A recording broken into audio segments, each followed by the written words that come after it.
lovely to see so many people interested in the early childhood area.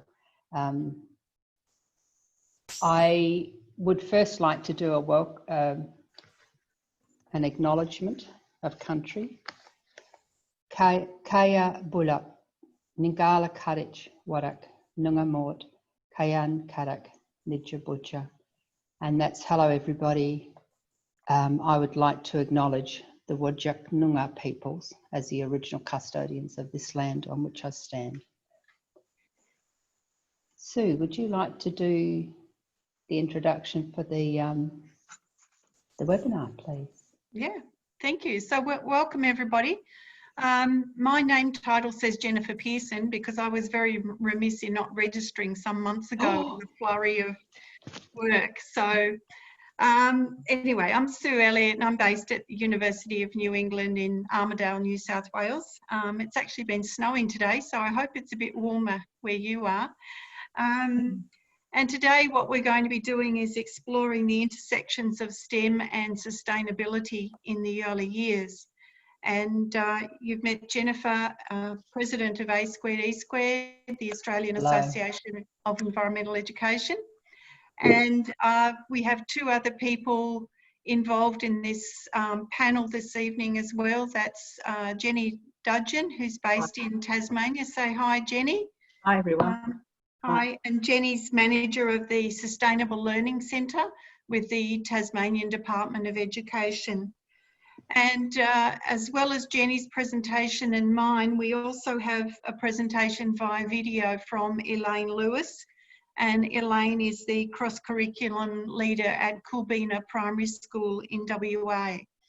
So we have a range of presentations to share with you, projects that involve STEM and sustainability, and they're across the early childhood education centres and also the early years of school. So I hope there's going to be something there to inspire everybody about sustainability and STEM. And the format for this evening is that what we'll do is run through the three presentations, which we're aiming for about 15 to 20 minutes each. And then there'll be an opportunity for discussion.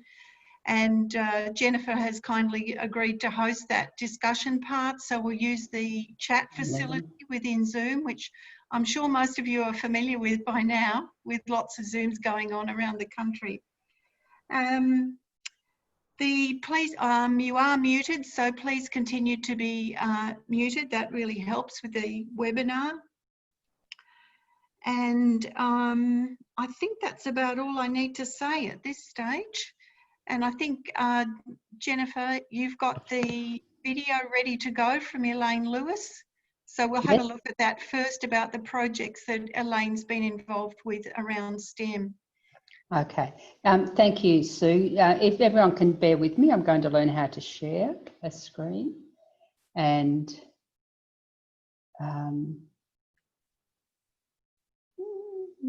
there is something about clicking on to share the sound as well, Jennifer. Okay, so I need to find a file. Yep. Oh dear. I thought if I loaded it up onto my desktop, it would be easy.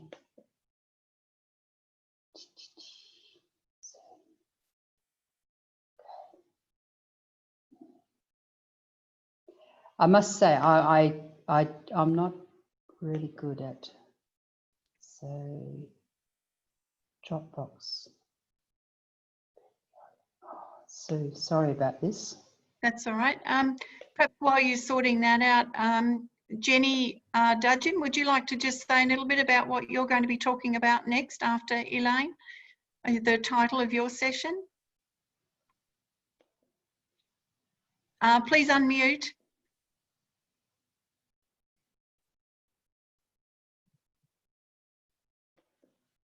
Yeah, sorry. Mine is STEM and Sustainability Snapshot. So sorry, not an exciting title, but it's certainly grounded in practice, talking about or sharing practice that we have here at the Sustainability Learning Centre. So it's a field study centre. And then also I've been sharing some snapshots that my colleague early years teachers are engaging with in their classes from kindergarten through to year 2. Mm-hmm. Yeah, so it's practice around children taking action with regard to issues that they've encountered in their communities. Yeah. Okay. Thanks, Jenny. And my session following Jenny briefly will be about a research project that was conducted in an early childhood centre where the children were investigating the tadpoles and the introduced fish that were part of the landscape where they lived and where their early childhood centre was. So the children got involved in quite a lot of community action, and there were many aspects of STEM that were actually embedded in the research project when we looked at it afterwards. So I'll be sharing that towards the end before we head into some discussion. So how are you going there, Jenna? I'm not doing very well at all, Sue. Can Jenny present her section, and I'll just see how I can manage this. My apologies. All right. Thanks everybody for bearing with us. This is a whole new learning curve for everybody in technology. Yeah. So Jenny, you might need to unmute again. And then would you like to share your PowerPoint? Yeah, but I haven't got the green screen to share on my computer at the moment. All right. So you need to... Okay, so Jennifer, you'll need to allow Jenny to share, myself and Jenny to share our screens. So if you go to the green share screen button at the bottom, and there should be a little arrow next to it where you can identify multiple participants rather than just yourself to share. Are we, yep, we're up to speed, good.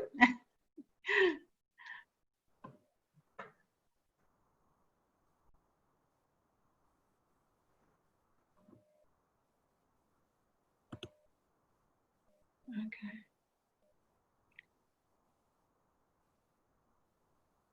All right, so Jenny, you should be able to share now.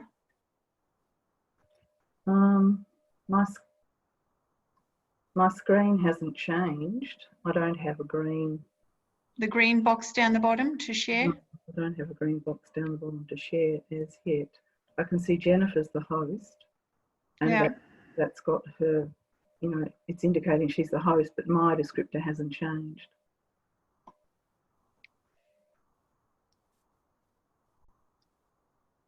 I've clicked that second section.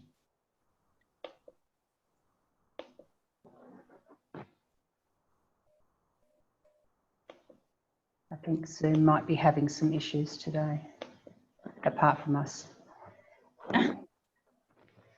Well, we might be swapping the whole thing around and having Sue present first. Do you need to share the screen, Sue? Yes, and I can go straight into sharing now if you like. Yeah. Yep. Okay. And if Jenny has her resource and shares it with me. Okay. All right. So, okay, is everybody on deck now? We're changing the order of things so that I'll go first and then Jenny, Dudgeon, and then the video, if we can sort that out, Jennifer. Yeah, I'll just create a PowerPoint and put the video in that because that's the only way to do it. All right. Thanks, everybody. Let's get started then. So I'm going to be talking about a project, a research project, as I said, which was conducted at an early childhood centre on the mid-New South Wales coast. And the centre was located on a university campus. So there was a lot of bushland and waterways around the campus, which really invited children to go out the gate every day. And that's what they did at this particular centre, exploring the different aspects of the university campus, which were most engaging for the children. And you'll notice the pictures down the bottom there. I hope you can tell which one is a tadpole and which one is a gambusia fish. And if you haven't heard of gambusia fish before, they're little mosquito fish that were introduced into Australia in the 1920s, supposedly to eat all the mosquitoes, but I don't think they did a very good job. Just to recognise the people that were involved in this project and to give you a background to the project, Roseanne Pugh was the director at the Children's Centre, and she was also a teacher in the centre, so she was very much a researcher practitioner in this study. We also had Anne Pello on board, who's written about children's ecological identity, and she was a critical friend to Roseanne while she was engaging in the research. Myself at UNE and also KU Children's Services in New South Wales were supporting this project. So to begin with, Roseanne was very interested in doing a research project, and we talked a lot about the context of the centre and what sort of research project she might want to get involved in. We were very aware that there was limited Australian research about nature play going out the gate with children into natural environments. It really was a unique rainforest setting on the campus of the university, and frogs were particularly iconic in that central coast region of New South Wales. And their children, when they went out the gate on their campus walks, which they did every day, there was quite a bit of interest in the local flora, the fauna, and particularly the maps that are around a campus. If you've ever walked around a university campus, there are maps everywhere and you still get lost. So that's what was attracting the children as well. And there was certainly a practitioner researcher role for Roseanne in that she had very established relationships with the children, the families, and there had been a number of community partners involved with the centre as well. The centre has won a number of awards for their work in sustainability. A couple of other points was that we looked at project approach, which is the curriculum approach. It's similar to inquiry approaches, which I think Jenny will talk about a little bit. Project approach is something that's very familiar to early childhood educators and was originally developed by Lillian Katz and Sylvia Chard quite a few decades ago. And it's also integral to Reggio Emilia approaches to education, if you're more familiar with that. We also wanted to do something that was strongly aligned with the centre philosophy around sustainability, their pedagogy and the early years learning framework and the national quality standard documents that are the policies that support early childhood centres. And last but not least, Roseanne had a very clear focus on having tangible, accessible outcomes or artefacts, because she really wanted to continue the advocacy and communication work of the centre around sustainability and the local environment. So essentially we came up with a wordy sort of title that was Children's Voices in the Rainforest, Investigating Children's Co-Construction of Conceptual Learning. So we were really interested in what sorts of conceptual learning was going on when children walked out the gate every day. So the focus for the project certainly became about frogs, and that was interesting as the project evolved. But it was also a narrative about children's shared learning, about learning with the educator and with each other and with other community members.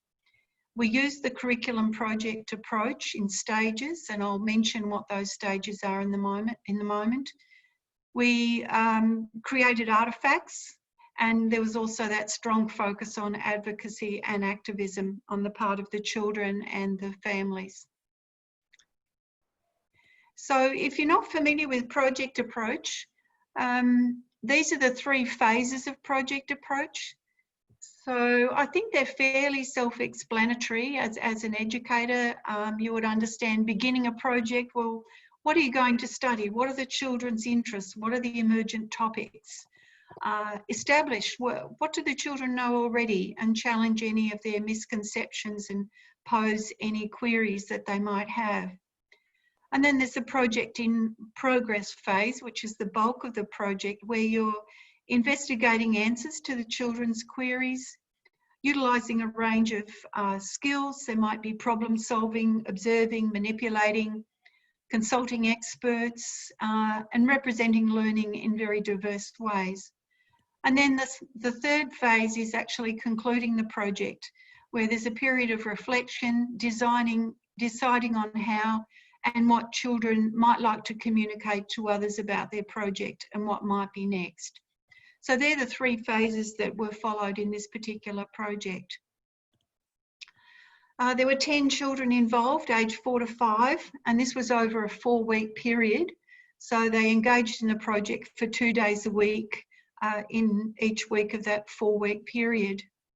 So there was a video diary of interactions that was maintained when children went on excursions out the gate. Then there was a video diary that, Roseanne actually had support from some student teachers that were with her at the time that helped with the video recording. And what she did was also to conduct focus groups with the children. So there was 1 focus group in each phase of the project.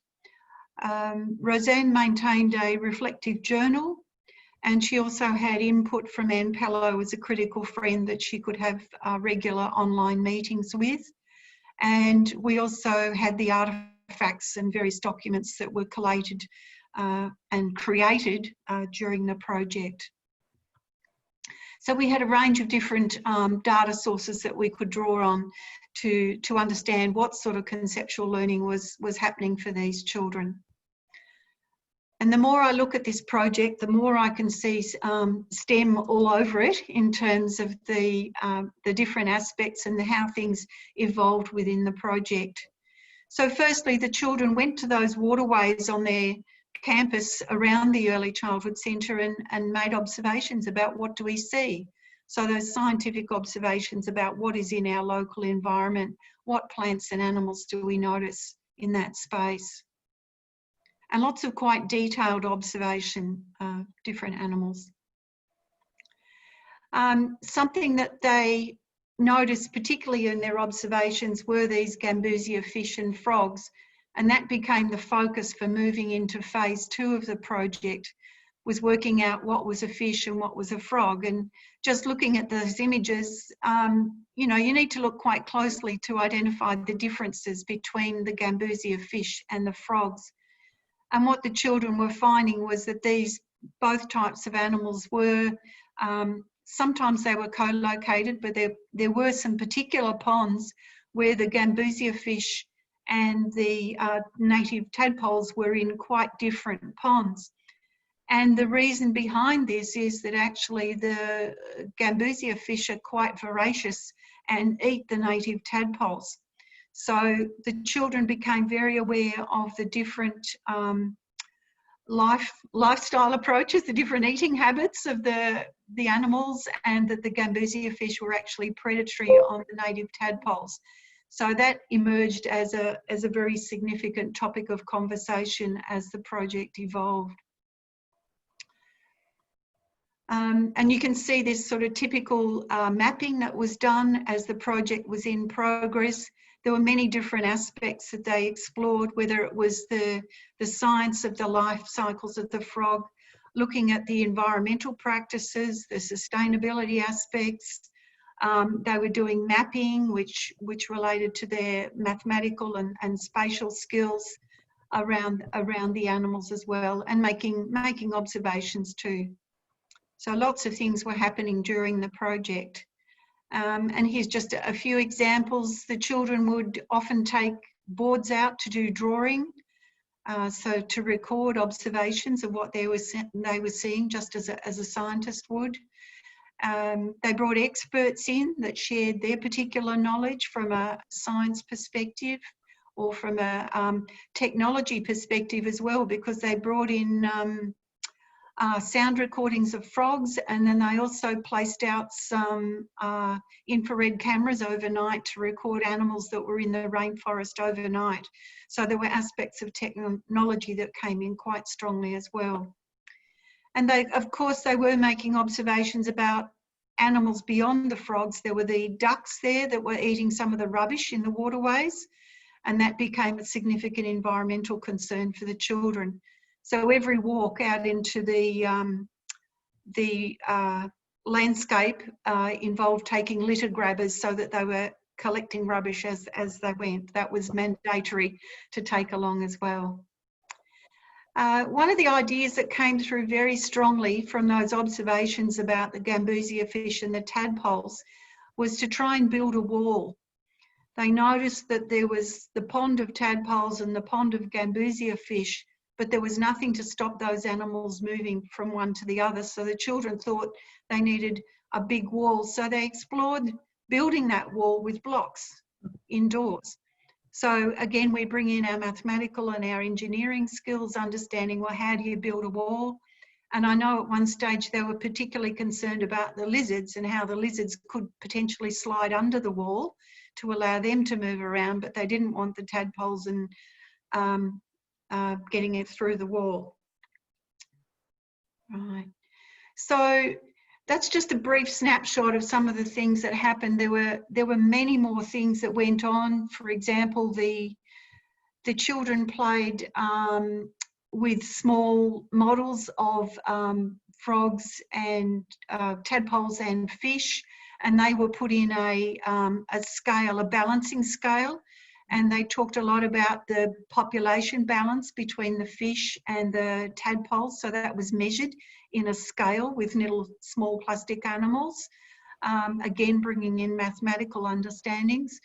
And they played games as well, like a game of tag, where some children were tadpoles and some were the fish. And so that whole idea of the population dynamics of catching tadpoles and catching fish became part of that game that they were playing, and the children created that. So this sort of, from Roseanne's perspective, the key concepts that children were developing through this exploration, particularly that population dynamic, was around belonging and balance. The children were talking about, well, the fish don't belong. They came here from someone else, but whose right is it to say now that they don't belong because they've been here for 100 years? And then also that idea of balance, of a predatory balance between the tadpoles and the gambusia fish. So there were many different ways that those particular conceptual understandings came out through the children's play. And they did construct and create a lot of different artefacts for communication. The Biotopic map that I'll show you in a moment, they did some drawings, they did a project book, they did some advocacy with letters to the council about their concerns about the waterways, particularly the litter for the birds. They did 3D constructions in the block building walls. They developed, with technology, they developed green screen stories. So each child had their own green screen story about what they wanted to say about the tadpoles and the fish. And the children were also videoed and became part of a council video promoting environmental stewardship and putting your rubbish in the bin and those sorts of things. And that was screened at all the local cinemas during the school holidays. So the children became, you know, superstars on the big screen during that particular summer. So a couple of examples of the work that children did out of that. These were drawings about what belongs and what doesn't belong. So the blue things are all the things that belong. So this is the children depicted standing on the edge of the waterway, and you can see lots of red things in the water. The red things are the things that don't belong. And there's things labelled there, I don't know if you can read it, but there's plastic bags and there's tissues, there's a can, and there's gambusia fish. They're red because they don't belong, but the tadpoles are blue because they do belong. So it's an interesting conversation to have with children, what belongs and what doesn't belong and why, and whose right is it to say what belongs and what doesn't belong. And you can think of that on a broader global scale in relation to sustainability and various injustices around the world. So that's the very beginnings of that sort of thinking. The other one that really impresses me is this biotopic map that the children did, which really brings together their spatial and mathematical understandings, as well as their environmental awareness and their scientific knowledge of the local environment. So you can see, I don't know if I show with my cursor, I'll just put on, can you see with my cursor? Is that okay, Jenny? Thanks. Here's the Children's Centre here. All right, that little CC there. You can see this amazing big waterway with bridges that they walk around. And you can see lots of things in the lake, different aspects, whether it's the, what can I see? There's a turtle here that's in the lake. There's a little gambusia fish here. There's some rocks over here, some ducks, some tadpoles, and what is there? A dwarf tree frog over here, some rocks, some swamp hens. So lots of different things that have been, different animals that they're aware of that live in this particular environment. The one feature which became the focus of the project, here's the gambusia fish pond, and here's the tadpole pond. And they've even gone to the point of saying that there's mosquito larvae and algae in the tadpole pond to keep the tadpoles happy, but there's not very much growing in the gambusia fish pond. And this is the wall between the two ponds to make sure that the gambusia fish don't eat the tadpoles. So lots of thinking about what was in their local environment in that particular setting.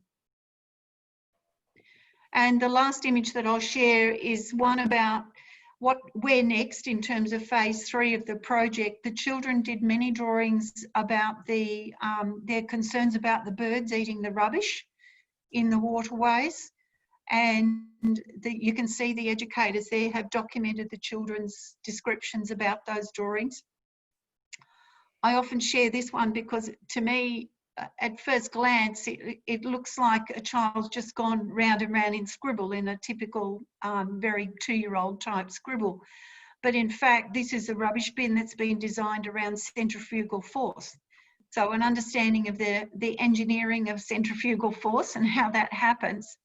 And so what the child has put in the middle of the bin here is a cheeseburger that attracts the bird to the rubbish bin. But then the idea is that the bin starts to spin slowly, and as it spins, it pips the bird out of the bin, so that they don't have a problem with birds getting in the bin.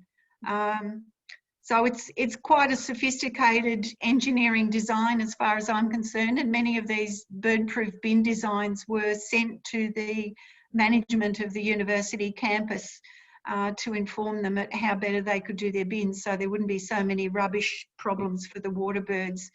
Because the children actually saw the water birds eating reeds and then saw them eating rubbish, and were quite aware of what the birds should be eating and what they shouldn't be eating, and the impacts that it might have for them.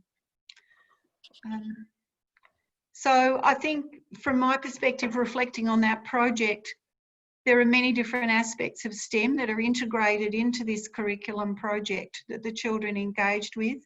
It went in a number of different directions around the fish and the tadpoles, and also the water birds and the rubbish, etc.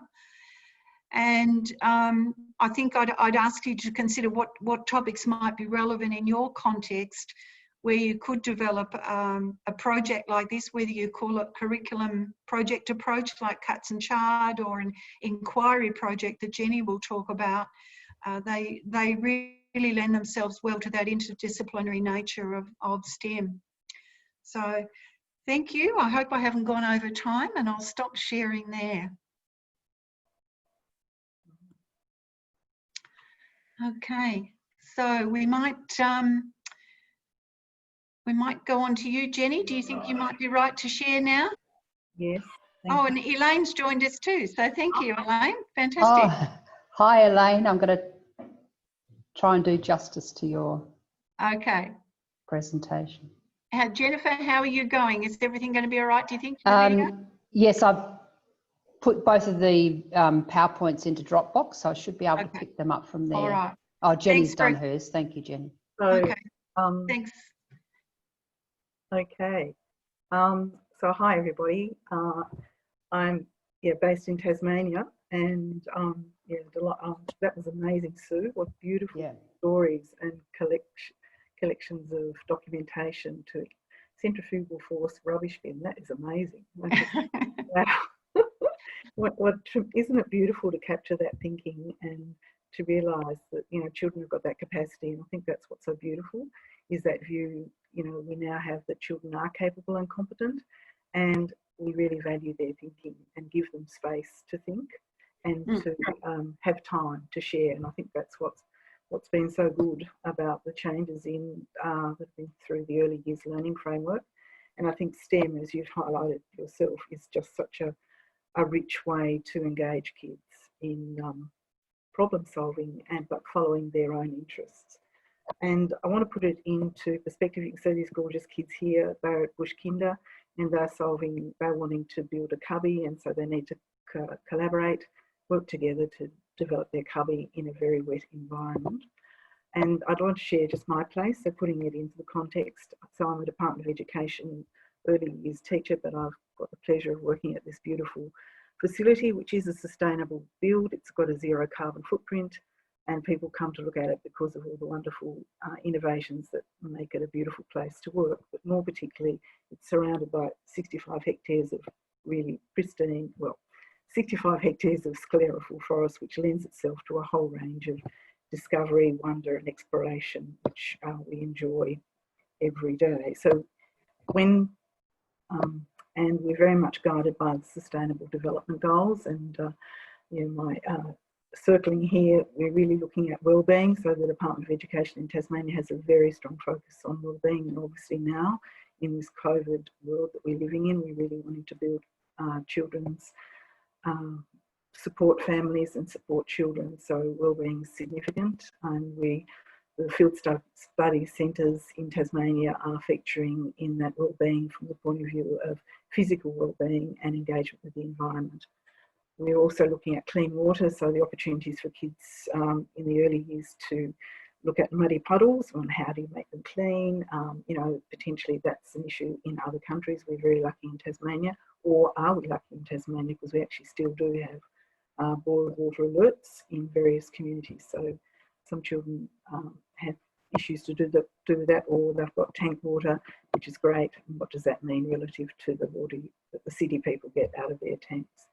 Anyway, so life on the land and obviously climate action. And what's wonderful is that we've had kindergarten students leading the climate action strikes that we've had here in Hobart, coordinated by students from the school that I'm associated with here, but students, young students, really vocal about how they feel about their connection to the world, and they want to make their voices known as well. So in Tassie, like all the other states, I imagine you've all got a framework. Certainly we're guided by the Australian curriculum and the early years learning framework. But in Tassie, it's about the STEM literacy. So you hear about, obviously literacy is huge, and we had a significant person from our department visit and say, well, what are you doing about literacy? And it was like, so, you know, this is a great reply here. So it is STEM literacy, it's eco-literacy, it's science literacy, it's mathematical literacy, it's all those things. But it's around project-based or about inquiry, about wondering, it's about questioning and following that up. We've got the early years learning framework. We're looking at children and wanting to connect them to the world, but also to contribute, to make a difference and being responsible. So that ties into that stewardship notion that Sue was talking about, which also ties in with very much the Catholic philosophy as well, and all people are wanting to have good citizens that feel connected. And we've got active engagement and that notion of trial and error. It's okay to make a mistake. It's also about teachers admitting that they don't know, and let's work on this together. Let's go on a journey of discovery. It's that growth mindset, which is once again that learning, and the design thinking, which provides you, that beautiful idea of brainstorming. Let's have a go at this and try and think again. Let's go again, and then from that drawing or that idea, and then going to maybe some bigger things like that centrifugal force, and what does that really mean, and how would that work? And with the early years learning framework, we've got outcome 4 and outcome 5, which wanting students to be confident, but also wanting them to engage with technology. And the technology might be a pencil, it might be designing a paintbrush, but it could be using an iPad, or it could be used a GoPro, or designing a Scratch program, whatever. But it's a combination of things, not just the technology that we wanted to encourage children to use, and to be effective communicators, which is that STEM literacy, which was Sue talking about with students. That's showing the video, the clip at the cinema. That's a great idea. So that's fantastic. So, but we've really focused also on play, and that essence of learning is through play, and it's that play-based learning, I think, is where we're wanting to really encourage people to go, particularly with the early years, and valuing that. So, and these are children here, problem solving, trying to create a pulley system, and looking at how they can manage the angles, what weights. So, and grappling with wet weather, but working collaboratively to solve a problem that they were wanting to. And here you can see from that little girl what the delight in that sensory delight of mud, and this is our bush kinder. So everybody, delighting in that sensory experience, and in the wonderings around what lives in that mud, what makes it like this, how has it got here, where does it go, can we see tadpoles, that type of thing, can we engage with other things, can we make mud pies, that type of thing.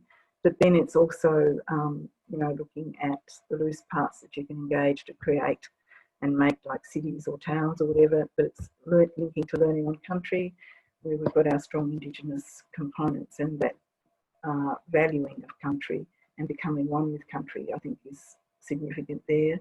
But also looking at systems thinking, like even in Tassie, we've had a drought, so this rain is really welcome. And what does that make a difference for accessibility to water, or how can we gather water, what do we do with waste, can we manage some systems there to improve the waste management in our school or centre, and what is living in our space, like the fish that shouldn't be there in Sue's example, and energy, how can we be more responsible. So it's also using provocations like Not a Box, which I'm sure a lot of you are familiar with. What a delightful provocation. And here we have some children, low cost, recycling, but delighting in managing how do we make a circle, what tools can we use to make a circle, how can we work together. We want to have like a periscope, so how can we manage a periscope, what different things can we combine here to make a periscope, and how can we share this with other people. And then we've got the other example there, which is a robot, once again as a stimulus from Not a Box, but sourced while learning at home during COVID, and going to the resource boxes, but designing, well, what do we need for a robot? How can we make it so that it will be a freestanding body, and what does it need within that? And then Not a Stick, using different sorts of technology here, so sharing online with Bush Kinder how to use a stick, but more particularly how to convert a stick from a stick into a different sort of stick, which becomes charcoal, and then you can share that and draw and make with that.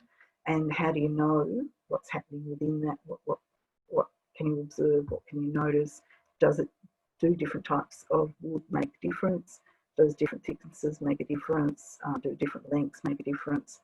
Or on the right here, we've got whittling and utilising old technology, but delighting in developing a tool that was then going to be used for making into a flag, or making into a fishing rod, that type of thing. So it's got that variety and flexibility based on what the child is thinking. In Tasmania, we're very fortunate. We've got this most beautiful new resource called the Orb, which is a wonderful resource, and it's inviting people, as it says here, to walk in their shoes, see through their eyes, and journey alongside us. And it's inviting you, and I think that's really significant, and it's a wonderful insight, because many teachers have been reluctant, although we've got some beautiful the Australian curriculum elaborations that really highlight the scientific thinking of Aboriginal communities, the significance and the complexity of the thinking that really is we can't replicate in a lot of ways, and how that's significant, and how we can then try and understand and create and appreciate that level of scientific and STEM thinking. And here we have got kids who are trying to make shelter based on you know, what the natural loose parts are that are available in the bush, and then talking with an Aboriginal sharer of knowledge to understand, well, we need to refine our thinking, we need to develop some skills here to actually make something that will become a shelter, or creating and making ochre. So how do we do that and managing that? We also here we run a Kids for Kids sustainability conference, and we do have kindergarten and prep children who are leading the learning, so teaching their colleagues about systems that they've put in place which are around a question or a problem around litter, or it could be around a flood episode that's happened in their nature play space, where they've been able to advocate through social media, but also through letters to the mayor of our local city to describe how they love this place and how they really want to be able to protect it. But to protect it, they need to be able to access it. So how can they help do that? And in some schools, they offer a STEM specialist who runs the STEM program. So some schools like Invermay Primary, they have a STEM specialist who works from kindergarten through to Year 6, and that's a plan where the teacher is mentoring and working collaboratively with the classroom teacher, and they are planning together to deliver a program. And we also have a school chaplain, so it's a really lovely synergy for those people, and it's also about accessibility for everyone. And obviously gardens are a great way to share that notion of systems, about growth, interdependence, and also about design and technology, about how you can maintain or improve the capacity of the gardens. And on the right here, this school in Invermay is being built on a swamp, so drainage and systems that will ensure that they actually do flood from time to time. So the children devised a plan about how they could flood-proof their school. So that was based on a real need, and these little kids were exploring their plan that they developed. Sandy Bay Infant is very strongly an inquiry-focused school, and they used as their tuning in exercise developing a school play, and these are the kinder kids sharing with their parent community the learnings that they were doing in their tuning in phase, but that then set them up for the questions. So the kids were wondering, well, what would it be like for a world without these? And that was what the kindergarten children explored. And this is an example of their planning. If you look there, the kinders shared that, but the grade 2s shared, well, how can science support the environment? And they were introduced to that by looking at a dead plant. Well, what's that? Why is it dead? What does that need to survive? And then what can we do to help it?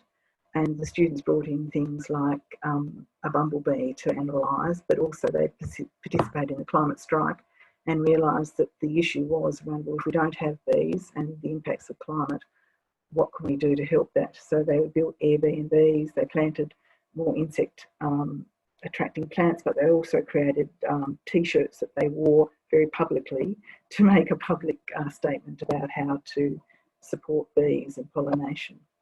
So I should tell them about the cinema. And this is Mount Nelson Primary School. So once again, a very much an inquiry-focused school working with Kath Murdoch. And their question was around how to connect and how to be part of their community. So they connected as a class group, but then they talked about what they were interested or concerned about in their community, and it's encircled by beautiful blue gums.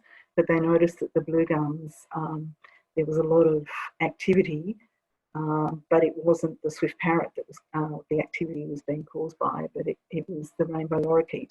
And they did some investigating to understand that the rainbow lorikeet was a problem for the swift parrot taking its habitat. So the kids discussed about protection, about biodiversity, what could they do about that. So they also knew that down the road there was an old water tank that was a bit leaky, and it did have some artwork on it that was very much in need of repair. So they engaged with the Water Authority to discuss with them, well, how could they get their message out to the community about how we needed to care for the blue gums and the swift parrot habitat. So they asked if the Water Authority could perhaps fix the leaky reservoir. So the children began to understand the issues associated with water collection and water distribution in their community up on top of a hill. And they were able to work so they gained a greater understanding about water, and they also then were able to come to an agreement, and this is the taking action, where they're able to share their stories and be very public in their support and inviting everybody to protect the environment that they share. And this is another one which is from Illawarra Primary School. This is an invitation for the children. They went for a walk around their community and they observed the cars, particularly outside their school, and how there was quite a lot of speed associated with that, and particularly at pick-up and drop-off times. There was a lot of congestion, and they began to consider, well, what is it that they would like in a city, and how would they like a city into the future? And they began to create drawings and talk about, well, you know, we would like green spaces. We don't want those cars that create gas, that gas that's causing things to, you know, become a problem. So perhaps we could look at electric cars, or maybe we should look at trains. They might be even better still, because a bit like the water train, because they move using magnets, so they're done in a unit on force. So they decided that they wanted to create a city that was connected by trains, but also people could ride their bikes or they could walk, but the car wasn't allowed because of the issues associated with it. So that was, anyway, that was a beautiful, that went on, that inquiry developed and continued and was relaunched for each term for the whole year. And the level of debate within that group became a beautiful philosophical debate about the benefits of cars, or the pros and cons of cars and pros and cons of different types of transport. They did have people come in and discuss, you know, the benefits of cycle tracks, the issues associated with renewable energies relative to fossil fuels, and they did become quite strong advocates for using renewable energy and improving the well-being of the community by not having cars. The other inquiry I'd like to share with you is an inquiry that we developed across 4 schools, and it was based around a need to connect with our sister school in Indonesia. So we were wanting to be across curriculum, both the Aboriginal and Torres Strait Islander. So we were looking at that, but we were also looking at the links with Asia and wanting to connect with that, but also and making it contextually rich for the children from kindergarten through to grade 6 who are actually learning Indonesian, and try to put it in a context where they could share their place with their buddies in Indonesia. So the Taruna area, the high school students actually developed the website and the app to go with the Land to Sea site. The students developed a walking trail in each of their spaces. So at Nutgrove Beach, at Lansdowne, we had the early years children Skyping, and they were sharing what was in their lunch boxes, and the children from the Lansdowne school were really excited to see the beautiful lunch boxes that the Indonesian children had, but more particularly the physical structure of the lunch boxes. So the children in Tasmania decided that they needed to revamp and relaunch their lunch boxes to make them more sustainable, because the children in Indonesia were using coconut leaves and things like that to wrap their lunches in. So anyway, that posed a lot of questions, and a lot of intercultural understandings came from that, which was really beautiful. The Nutgrove Beach is once again the early childhood group, and they became concerned about the stormwater and how that was coming out to the beach. And that was a similar problem to the Buddy School in Indonesia, where they had a lot of plastics. So they then devised some prototypes of different types of machines that they could use in both Indonesia and in Tasmania to clean up the stormwater before it reached the River Derwent or the river in Kaliasin. And then the Mount Nelson students developed a walk from the school pretty well to a viewing point at the top of Mount Nelson, and it was about interpreting the environmental issues associated with the native animals because of the urban development and how that's impacting, and just really trying to alert people to the benefits and the differences they could make to the environment if they were caring about picking up their rubbish. And so leaving no trace was really what they were trying to encourage people to consider. And that was a really rich sharing of intercultural understanding. It was a really rich sharing of Aboriginal knowledge, because we learned a great deal around the Tarooma foreshore. It's one of the biggest movement sites in really rich storing going there, and also the children came together and shared together collectively their learnings, and that was a beautifully rich engagement for the kindergarten children through to the grade 6 children, and it was overshadowed by the students who shared their knowledge of the technology, who were able to make it. So we had a website that we could share to the wider community and across to our buddies in Indonesia. So, and the children were really excited to be able to lead then their family, their friends on walks down to the beach to understand about what the stormwater issue was. They then had QR codes that they could scan, and that would take it into another realm of understanding, or they could do it from home if they weren't able to access the site. So each of the sites now are still in place with the QR codes, which is inviting people to understand, but also each of this, on the website, each of the sites have both the English and then the Indonesian interpretation, which is a lovely, rich but purposeful use of language. So, yeah, so it's just a joy, I think, to hear children's questions and be able to have the time. And I think that's where early childhood teachers are so fortunate, in that we do have the time to follow those inquiries. Yeah. So, thank you very much.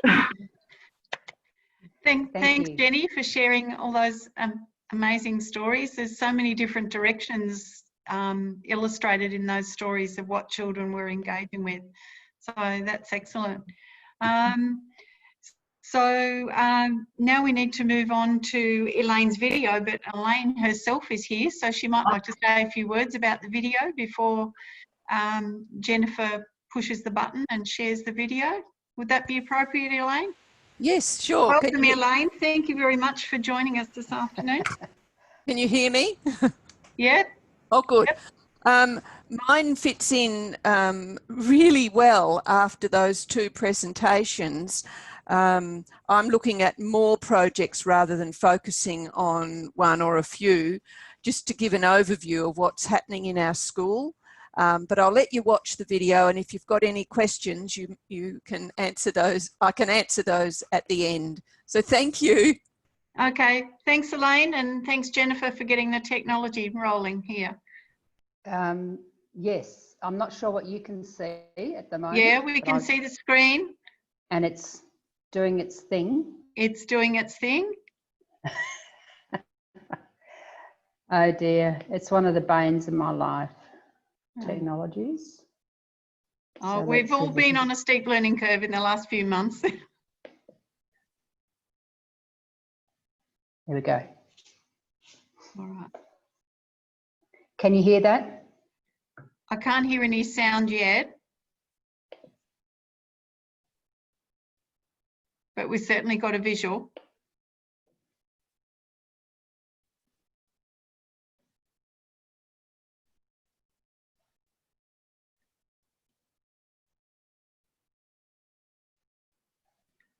Would you like to let it run for a minute? Is the sound start? Yeah, I'll let it run, but is there a clue for what do I press next to get the sound going?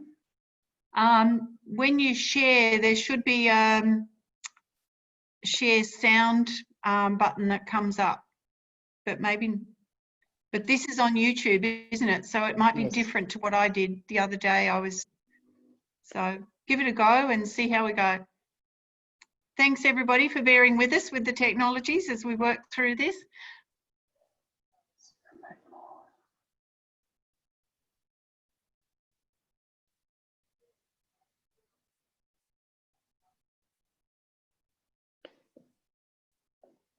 It might be that we ask if Elaine would kindly talk to this.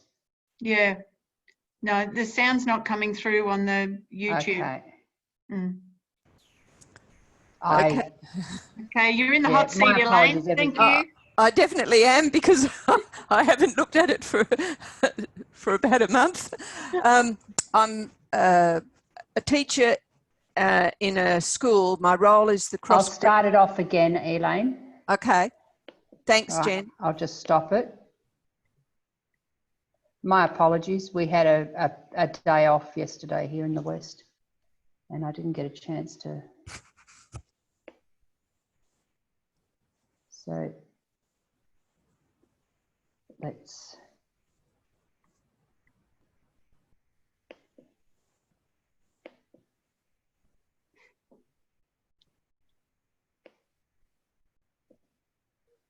There we go. Okay. Is that all right, Elaine? That's fine. On the opening screen, I just had my role, which was as the cross-curriculum coordinator in my school for kindy to year 6. And I address the 3 cross-curriculum priorities and support teachers to implement them in their programs. We're sort of skipping a few, that's all right. The importance of STEM within the school, to develop those critical thinking skills, focusing on real world problems.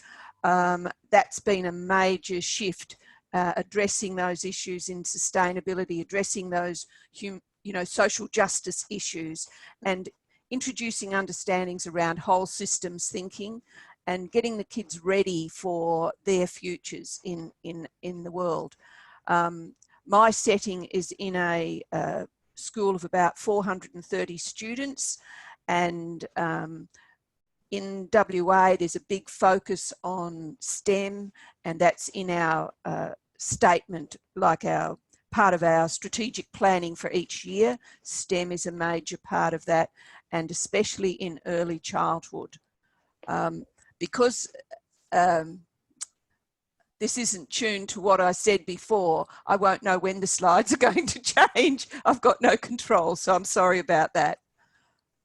So I'm not sure when.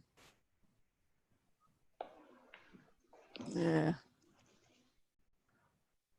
I'll keep moving it along. Yeah, Elaine. that would be good. Thank you.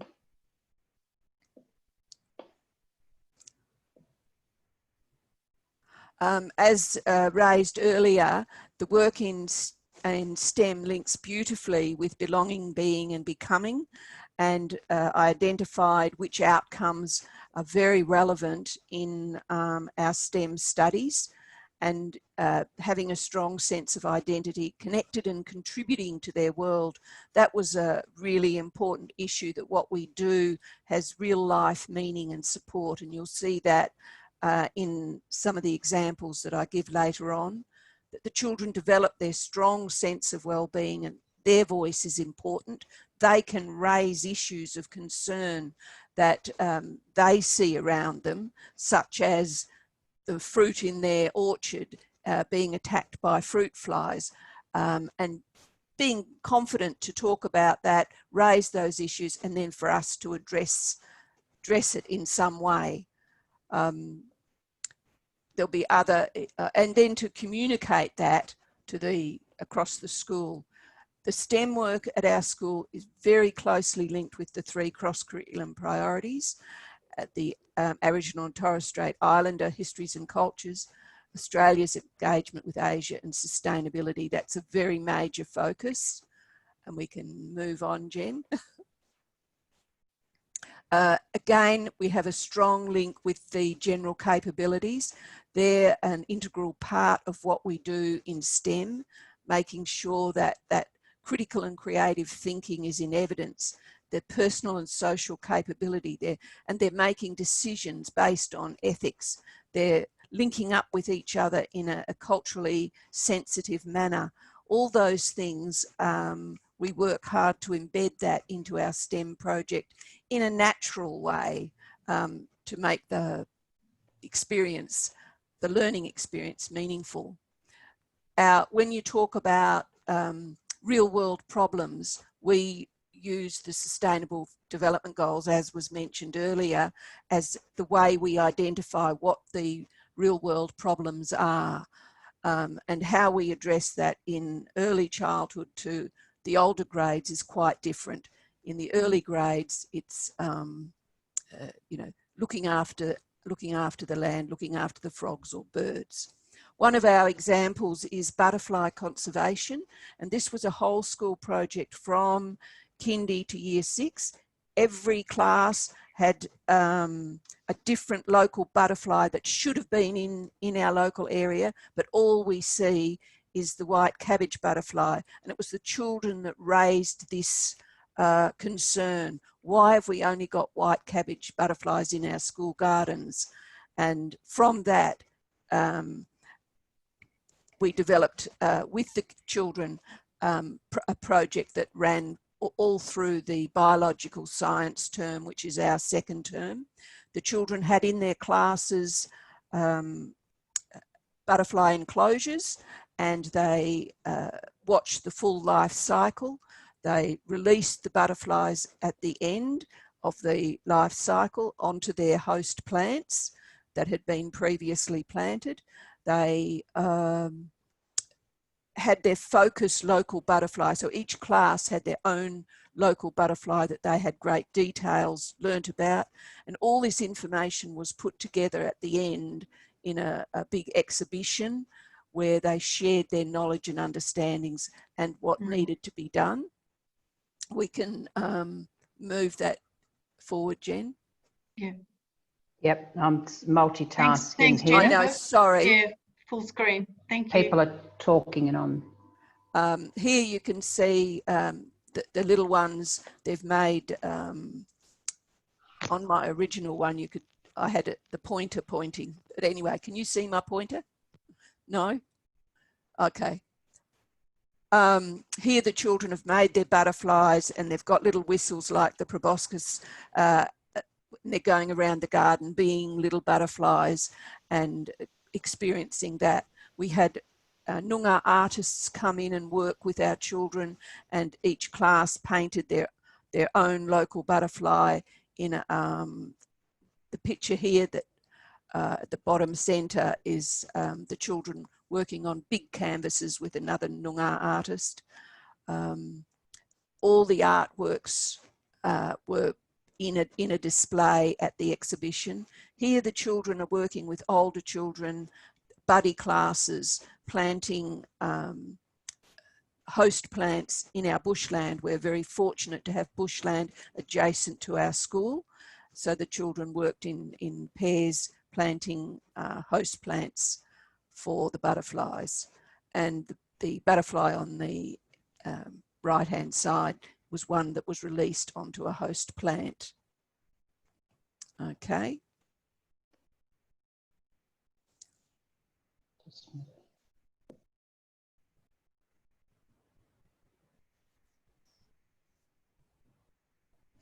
The next one we did was on bee conservation and the importance of bees in our environment. And you can see they went outside and photographed bees, looked at what colour flowers were the bees attracted to, how many bees went where they went after they left the shrub or whatever the bee was on. So there was using their little mini iPads. I can't see anything, so No, yeah, it's all right at the moment. The next one was a puppet, I think. The children made bee puppets. Good Lord. They did bee artwork and flower artwork and labelled and did their diagrams.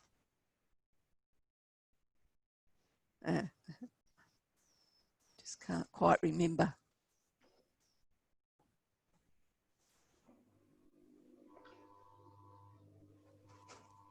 So I'm not sure what it's doing to me. No, I don't know what it's doing. Somehow it's got out of the video, so you need to go back to the video. Okay. What I can do is just... Good Lord. Yes, no worries, no worries. I just should have put up your PowerPoint, but we were trying to make sure that we had Elaine discussing her work, and we'd pre-recorded it, but then hadn't trialed how that looks when you press on it. So I'm just going to have to stop sharing. Yeah, shall I just chat? Talk to you. We had the bee conservation one, the same sort of process that you saw with the gambusia and the tadpoles, that same inquiry process. And the next one was turtles. So I gave 3 whole school examples where we focused in on a particular creature that the children had identified as having some issue. The interesting thing was that what the children in kindy learnt or in pre-primary learnt, and when they would go home and have older brothers and sisters, that sharing of knowledge on the same topic was really powerful. And we had a lot of parents coming back saying, you know, this was a really exciting STEM project because there was such family interaction about the bees or the turtles or the butterflies or whatever it was. So that was something that we hadn't thought would happen, but it happened and was very powerful. I also mentioned 3 little projects that just the phase of learning did in the early childhood. One of those was to do with fruit flies that I mentioned before, getting onto our stone fruit, and the children wanting to make traps to catch the fruit flies, and what they were going to, how were they going to make the traps. There was huge excitement about making fruit fly traps. We used natural ingredients. Oh, to start with, we had a soft drink bottle, made little holes for the fruit flies to get in, and a little hook at the top to hook it into the tree, then filled it with things like orange peel and watery, sugary sort of solution. Then they made signs and hung them in the trees about fruit flies. And that was really a very effective and process where the children were really engaged. We sort of got back to bees here. And this is again... it's still buffering.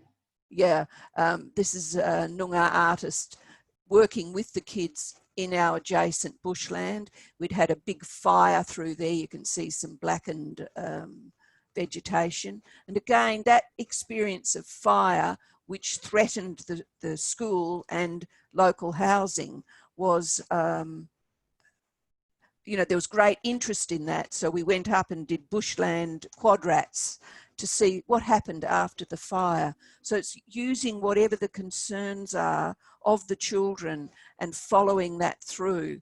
That following the fire, effects of the fire, lasted for a whole year, and every month we went up and worked in the quadrats again. We also put in these native bee hotels, and these are some of the brood chambers that you can see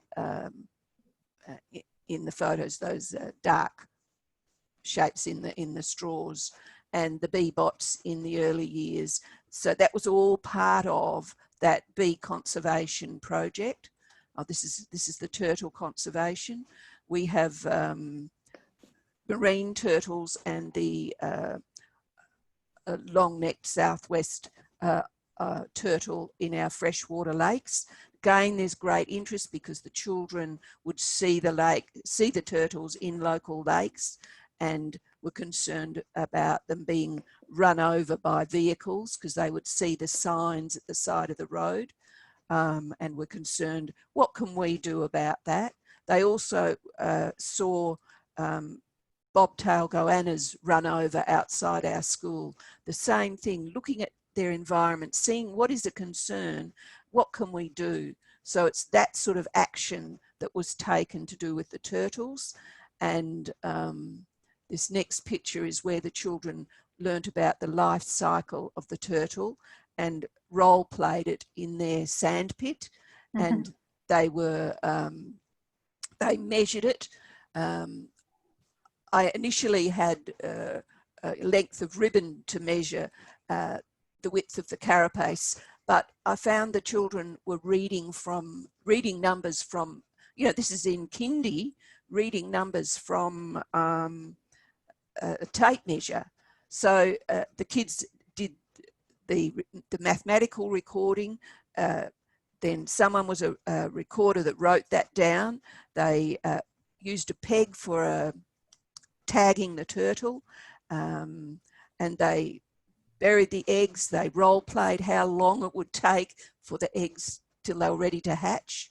They had, on this slide, you can see some of the work that they did, and we had incursions by an Aboriginal theatre group that came in and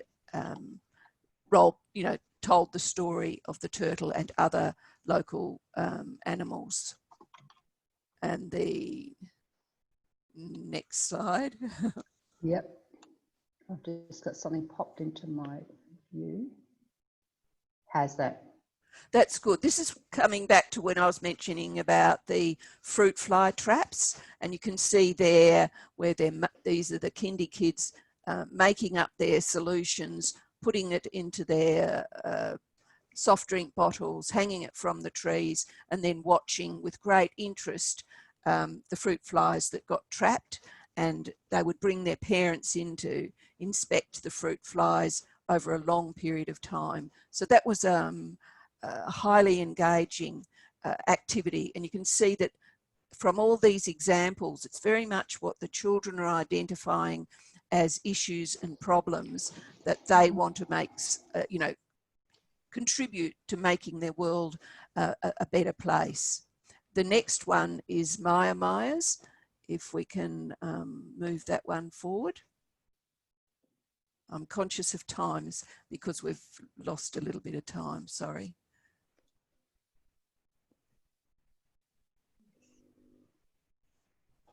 In the Maya one, the pre-primary students were doing a HASS studies on different shelters that people had across the world.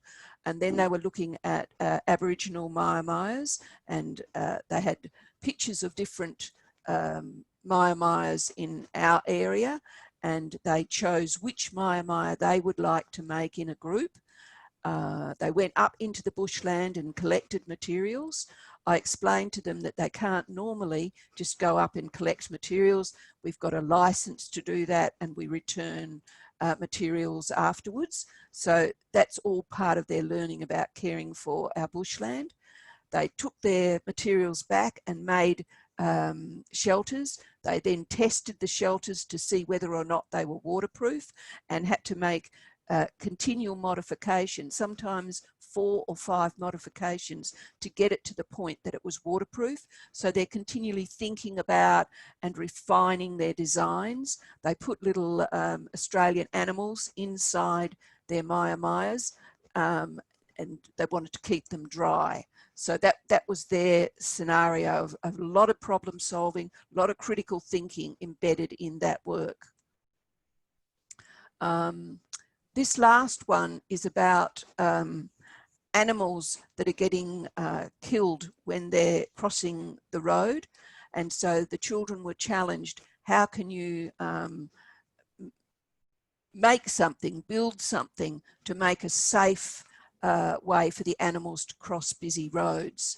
And we challenged them with our local animals, and like the turtles and the bobtails. But a lot of the kids, as you can see in the writing, lions, cats and dogs, monkeys, they just opened it up to all sorts of creatures. And in the drawing in the middle, you can see one child's design. And in the next slide, they then came together in small groups, and they built, they designed a group structure, and this is a group design. The parts at the bottom with all the dotted lines are all the roads, and the slope going up and then across the top and on the other side is how the animals are going to safely negotiate the road. through by going over the road on a bridge. You can see they've made the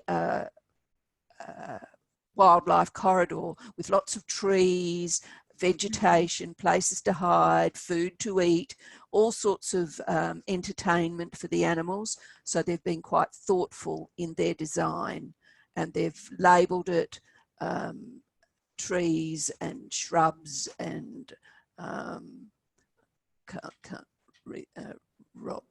road. That one says road.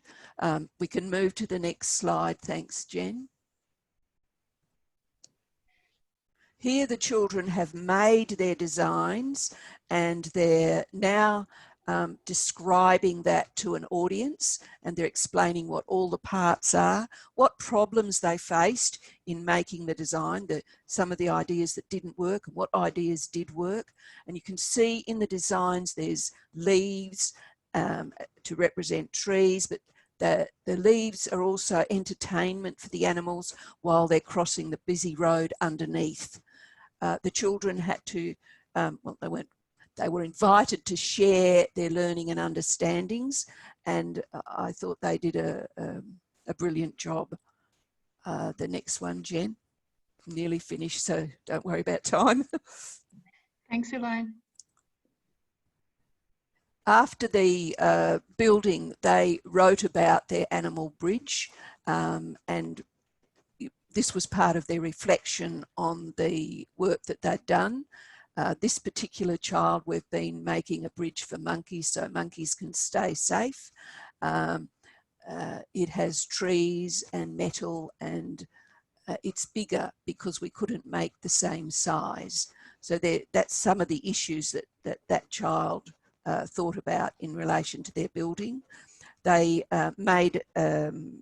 also made representations to the local council and made signage and drawings to advertise in our school bulletin and our website to take action on what they'd learned and what concerns had been raised through that process.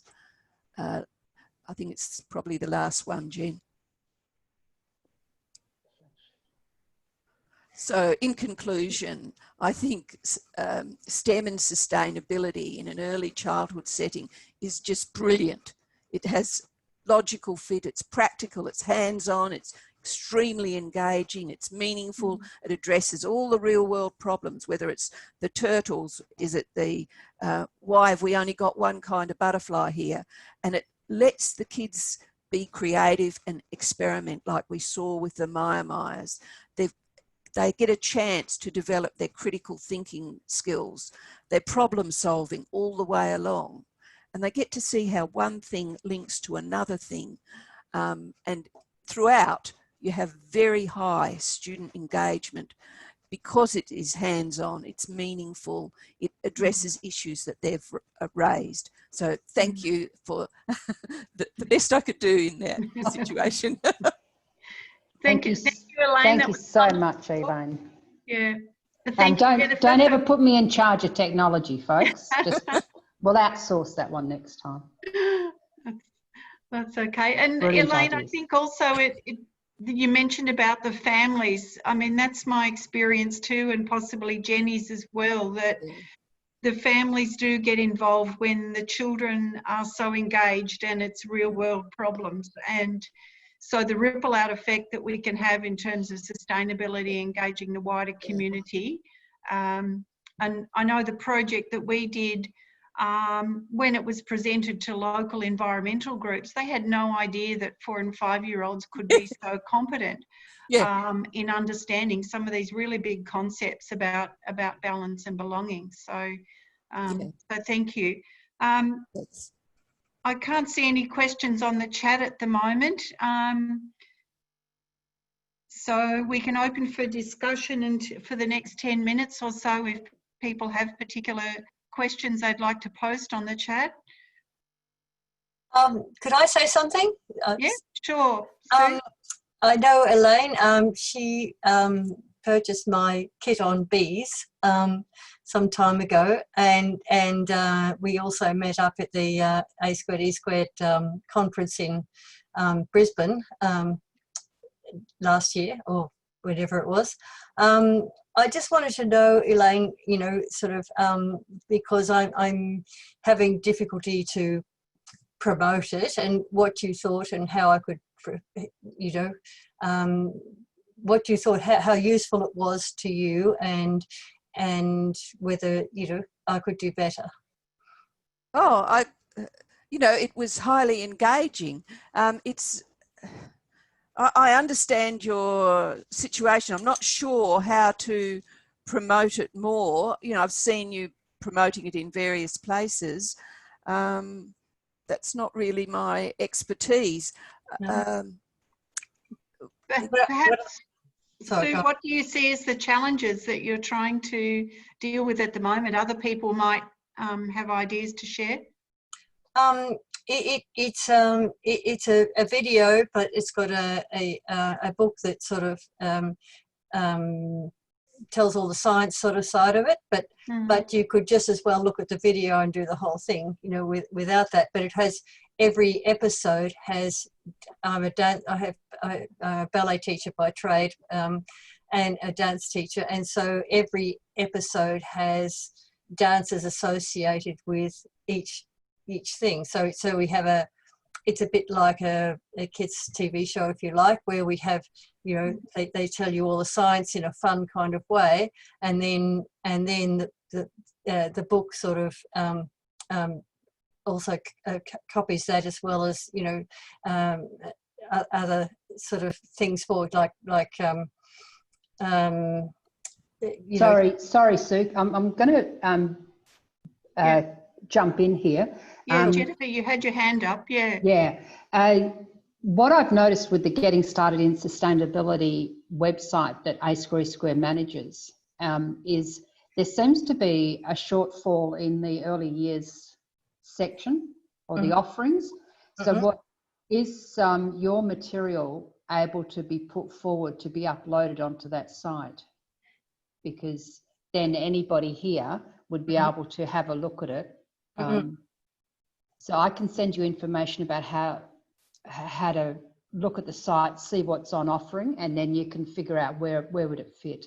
Sure, that would be really helpful, because it's sort of I think Elaine really enjoyed it, and you know, I'd like to see if other schools would, because it's sort of okay. It's just so we've got a few other questions coming through. Sure. That's all. So Thank you. and there's been so much information. I think we need to write things down from here on in. That would be great. Thank you. The other offer is that we have the Aussie News coming out and the call for articles or ideas is due by the 8th of June. So if anybody here has anything related to biodiversity as a theme, and bees obviously are, you're always welcome to put a small piece in about what you're offering. Okay, thank you. So, yep, just contact me about that.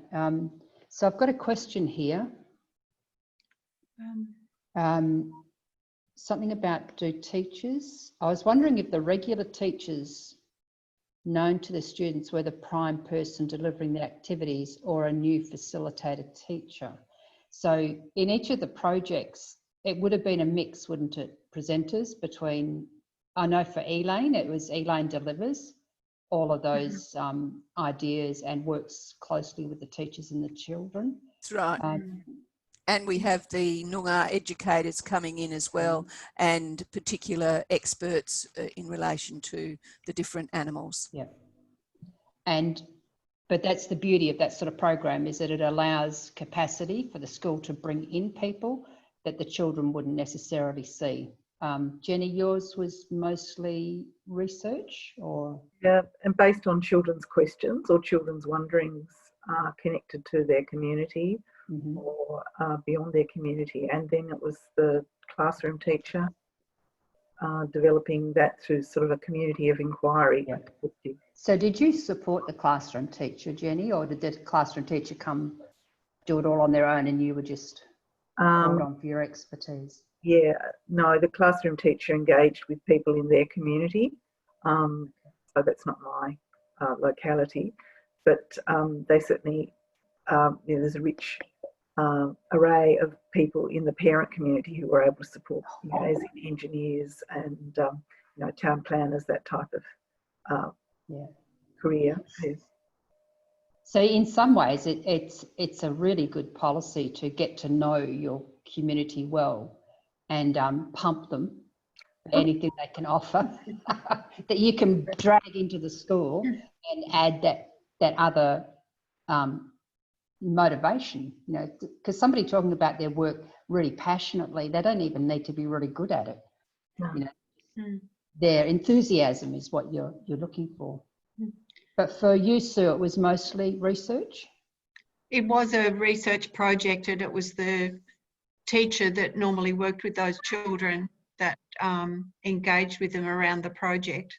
So, yeah. I just noticed, Jennifer, there's someone else who had a question about bees and information about bees. Just zooming down. I'm letting people in the room. I'm checking the chats. Fantastic. Will slides be available for those who missed today? We record this session and it's made available. But given that I'll see if we can cut and paste in the video that Elaine had done, so that's a bit tidier. But we always make these available for a week to the general public, and then we put them in our members section. Does Elaine or Jenny, do you have information about bees that somebody was asking about? Yeah. Where do you go? Yeah, well, we're lucky enough now to have beehives at the centre. So TAFE offer courses for people to train, but I was just writing, children from the community centre here in Hobart wrote a beautiful bee book in response to a mentor, an elderly person who shared their knowledge of bees and their love of bees with the children in that community, and they had a beehive there in the community centre, but he unfortunately passed away. So the children wanted to make something to really remember that person, so they collected all their knowledge that they'd gained from him and created the most beautiful little book. And from that also, we've got a Junior Beekeepers Association, and that's a really, they have a website, and that's really rich for kids. Yeah.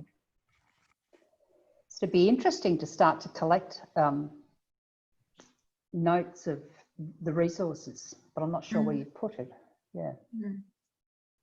From my point of view, I sort of look everywhere in every direction to find people that might be able to help us. For example, in WA, there's a young lad about 15 now who's been keeping his own beehive, and he'll go out to schools. So that was a really good example. Then getting someone from the museum or someone from UWA, the University of Western Australia, wherever I can find a meaningful link that extends the children, I try and bring that into what we're doing.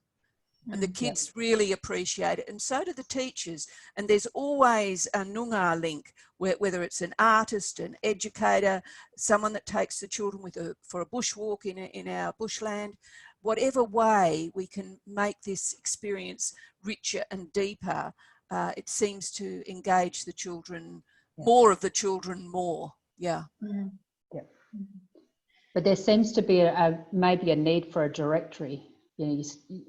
Maybe the website that, Jennifer, the Introduction to Sustainability would be a great place for potentially that. And the CSIRO has been engaged in some wonderful research around bees and bee behaviour. And Paolo De Souza is the researcher, and he's been conducting research here in Tassie, but also in South America. And they're strapping little backpacks to the bees and monitoring their bee behaviour and how far they travel. So and he's got some beautiful footage on the CSIRO website around that, and the similarities between the two regions. It's really interesting. So fascinating. We've got a question here. Did the projects engage small or large groups of children from start to finish, or were children free to come and go as the project progressed? So I'm not sure which project they're talking about.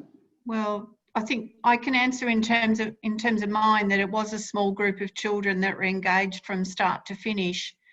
But I think one of the things in a project approach, if it's a whole group of children, 25 or 30 children, then you can have mini projects within that according to where children's interests might lie. Some of them might be, engaging in 3D construction. Others might be more technologically inclined. Others might be more creative with arts type materials.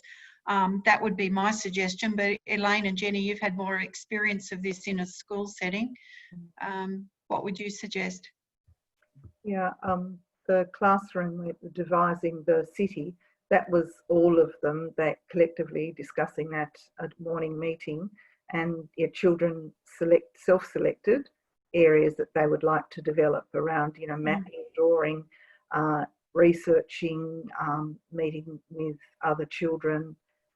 Some were quieter, but they were very actively involved in developing the actual city and determining, allotting different buildings, but also discussing what needed to be put and what was required in the city. So they seem to be able to apportion responsibility effectively, and then they were really responsible in carrying those roles out. Yeah. Elaine? In my context, it's a whole class.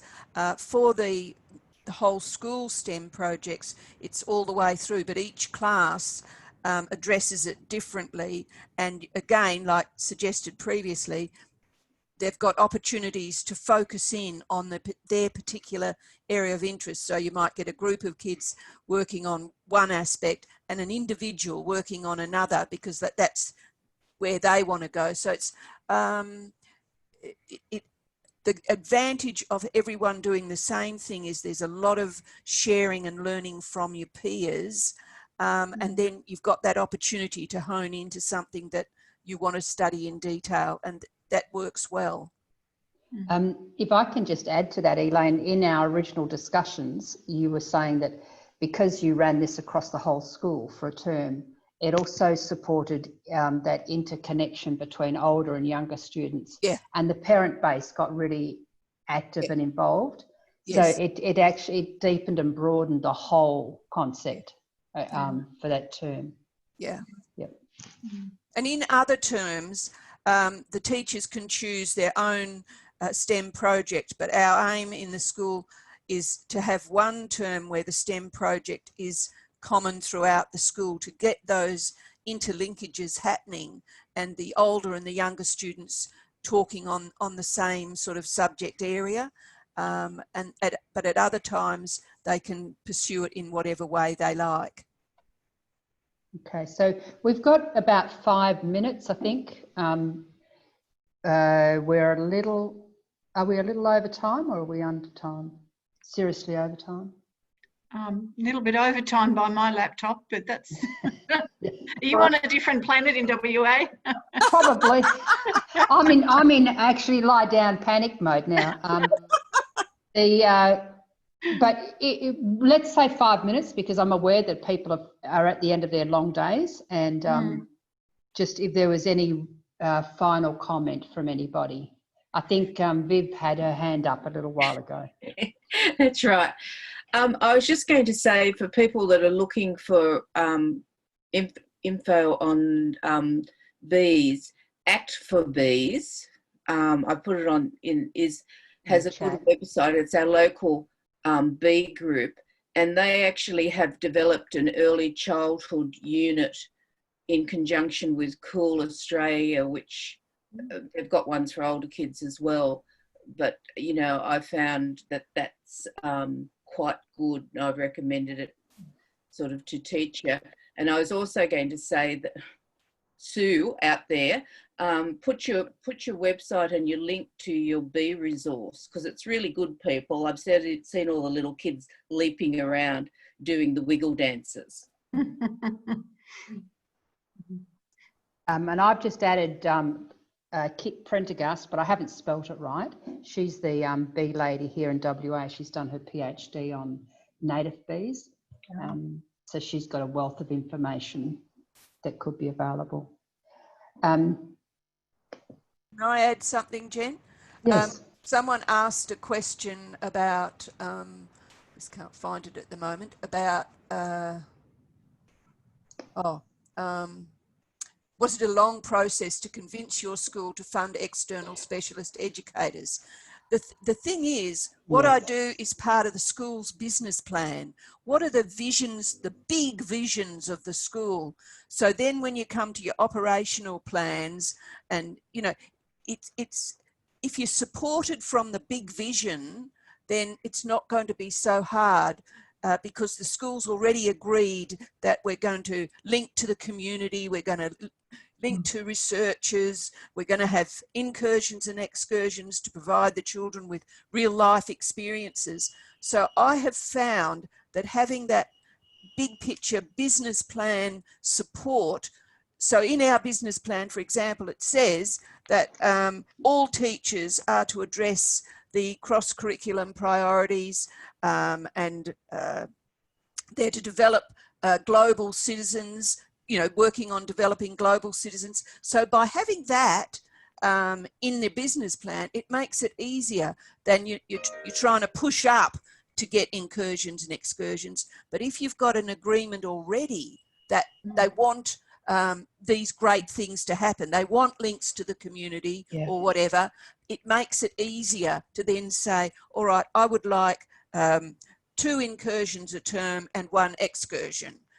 Because that fits in with these things in the business plan and addresses particular targets. That's been really helpful for me. Thanks.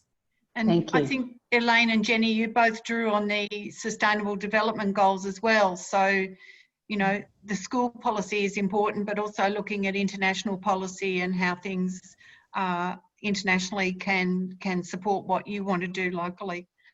Yeah. And it also, I would add that it's hard initially to get the sustainable development goals included. So we specifically put it in our operational plan, because if it's not in our plans, you know, people think they don't have to do it. So it's getting that buy-in in getting the plans developed that I have found helpful. Thanks. Yeah. Okay, so on that very practical note of holding your line, thank you to the 3 presenters. So thank you, Sue, Jenny and Elaine. I think everyone's got such a wealth of ideas now, and 3 outstanding professional presenters to link back to if you want to get a follow-up. I'm not sure about sharing the actual PowerPoints, but we'll share the video of the recording of this session. But I'm sure any of those presenters would be really happy to touch base with you if you need to in the future. Unless there's anything outstanding, thank you for your time today. It was a lovely discussion. And thank you, Jennifer, for managing the IT. And it's been great to work with everybody again. Thank you. Okay, thank you. Thanks, Enjoy everyone. your evening. Thanks, Stay safe. everyone. Bye. Thank you, Elaine.